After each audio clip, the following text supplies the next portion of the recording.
లలిత ఘాట్ విశ్వనాథ మందిరానికి corridor entrance. ఇది నరేంద్ర మోడీ గారు ప్రైమ్ మినిస్టర్ అయిన తర్వాత ఫామ్ అయిన ఘాట్ ఇది. పక్కనే మణికర్ణిక, మహాదేవ శంభో మహాశ్మశాన మణికర్ణిక ఘాట్.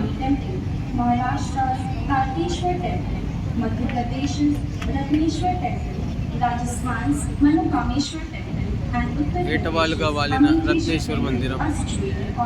నిన్న వాటర్ ఇంతవరకు లేవు, ఈరోజు వాటర్ ఉన్నాయి వాస్తవంగా అయితే.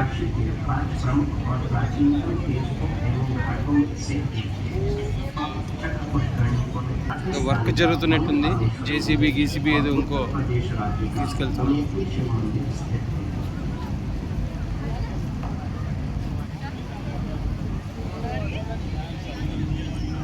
ఆల్మోస్ట్ ఈ లెంత్ ఉంది ఇది. ఇప్పుడు కనిపించే ఈ మేము ట్రావెల్ చేసే బోటు దీనికంటే పెద్దగా ఉంది, దీనికి డబల్.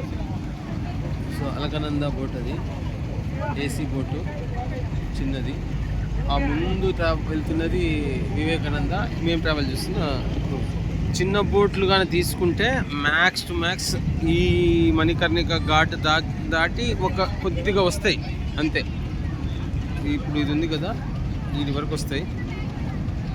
బట్ ఇప్పుడు క్రూజ్ కాబట్టి ఆల్మోస్ట్ ఏమంటారు రైల్ కమ్ రోడ్డు బ్రిడ్జ్ కూడా పాస్ చేస్తుందని అనుకుంటున్నా. జనరల్గా అంతవరకు ఏ బోటు పోదు నాకు తెలిసినంతవరకు. సో ఇది కాబట్టి స్పెసిఫిక్ ఏమన్నా మాట్లాడుకుని పోతుందేమో. ఇది క్రూజ్ కాబట్టి ఆడి వరకు వెళ్తాం. ఏర్పడిన ఆల్మోస్ట్ 3 స్టార్ 5 స్టార్ హోటల్ రేంజ్లో గణేష్ ఘాట్ దగ్గర ఏర్పడిన హోటల్.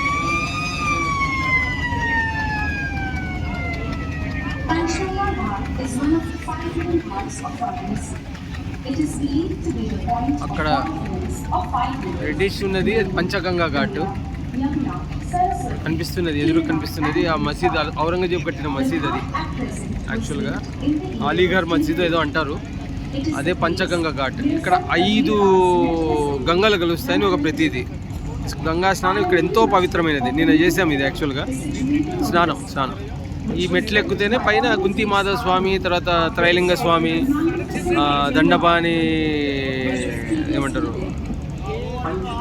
భైరవ్, దండపాణి భైరవ్, తర్వాత కాలభైరవ్కి వెళ్ళిపోవచ్చు.